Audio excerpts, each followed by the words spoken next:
बिहार में पहले फेज की चारों सीटों पर एनडीए भारी। जमुई, औरंगाबाद और नवादा में फिर मोदी फैक्टर। गया में पूर्व सीएम दिक्कत में। बता दें, जमुई में बिहार के पूर्व डिप्टी सीएम तेजस्वी यादव ने कहा कि एनडीए धनबल की पार्टी है, लेकिन हम जनबल की पार्टी के लोग हैं। वे तलवार बांटते हैं और हम लोग कलम बांटने वाले हैं। भाजपा के लोगों ने जमुई को प्रयोगशाला बना दिया है। भारतीय जनता पार्टी के लोगों ने हमेशा यहां पर बाहरी लोगों को टिकट देने का काम किया है। इससे जरा हटकर देखें तो जमुई के अभिषेक शर्मा कहते हैं, जो राम को लाए हैं हम उनको लाएंगे। जमुई के ही रहने वाले ठेकेदार मंटू कुमार शर्मा कहते हैं, हमारी नजर में मुद्दा क्या रहेगा। केंद्र में नरेंद्र मोदी की सरकार तो बढ़िया काम कर रही है, केंद्र में तो उन्हीं की सरकार रहनी चाहिए। बिहार में जो चल रहा है वो चलता रहे, मगर केंद्र की गद्दी पर मोदी जी को ही रहना चाहिए। गया के मिथुन कहते हैं कि जो विकास किया है उसको वोट मिलेगा। बिहार में 17 वर्ष से नीतीश कुमार सरकार में है, लेकिन 17 महीने में तेजस्वी यादव ने इतनी नौकरी दी। बता दें, लोगों से बात करने के दौरान एक ही बात समझ में आती है कि इस चुनाव में मोदी और राम मंदिर बिहार में बड़ा फैक्टर है। दूसरा फैक्टर जाति है। इस समीकरण को साधने वाले मजबूत स्थिति में है। 5 किलो अनाज और किसान सम्मान निधि योजना से एक बड़ा वर्ग प्रभावित है। वहीं एक दूसरा भी वर्ग है जो तेजस्वी यादव के नौकरी देने की बात पर खुश नजर आता है। बिहार में पहले फेज में मगध की जमुई, औरंगाबाद, नवादा और गया में 19 अप्रैल को वोटिंग है। इन चारों सीटों पर हवा का रुख जानने के लिए वर्ल्ड रिपोर्ट की टीम ग्राउंड पर पहुंची।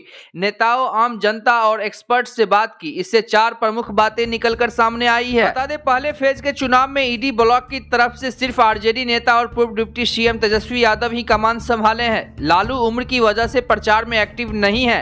अब तक कांग्रेस के राहुल गांधी, मल्लिकार्जुन खड़गे समेत कोई बड़ा चेहरा सामने नहीं आया है। वहीं पीएम मोदी ने चुनाव की घोषणा होने के बाद से जमुई, नवादा, गया सीट पर जनसभा की है। चुनाव घोषणा से पहले औरंगाबाद में भी सभा कर चुके हैं। अमित शाह, राजनाथ सिंह, योगी आदित्यनाथ, सीएम नीतीश कुमार, चिराग पासवान जैसे स्टार प्रचारक भी बिहार आ चुके हैं। औरंगाबाद, नवादा में एनडीए मजबूत स्थिति में है। जमुई में भी एनडीए आरजेडी पर भारी है। गया की स्थिति इन तीनों के मुकाबले एनडीए के लिए ज्यादा मजबूत नहीं है। इसकी वजह राम पर यहां से चुनाव लड़ रहे पूर्व सीएम जीतन राम मांझी की टिप्पणी। वहीं तीसरी खास बात में है कि तेजस्वी यादव के डिप्टी सीएम रहते राज्य में नौकरियां मिलने से लोग प्रभावित दिखते हैं, खासकर युवा वर्ग। वो खुलकर तेजस्वी यादव का सपोर्ट करते हैं। हालांकि केंद्र सरकार की बात होती है तो अधिकतर मोदी को देखना पसंद करते हैं। बता दें, मोदी की डायरेक्ट हिट करने वाली योजनाओं पर लोग बात करते हैं। गरीबों के लिए 5 किलो अनाज, आयुष्मान और किसान सम्मान निधि योजना पर लोग चर्चा करते हैं।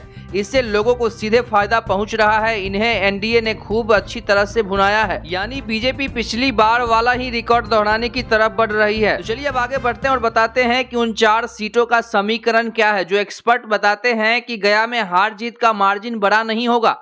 जीतन राम मांझी की स्थिति बेहतर दिख रही है, लेकिन रास्ता आसान नहीं है। पूर्व में उनके राम पर बयान के कारण माना जा रहा है। यह बात बीजेपी भी समझती है। यही वजह है कि प्रधानमंत्री मोदी को यहां सभा करनी पड़ी है।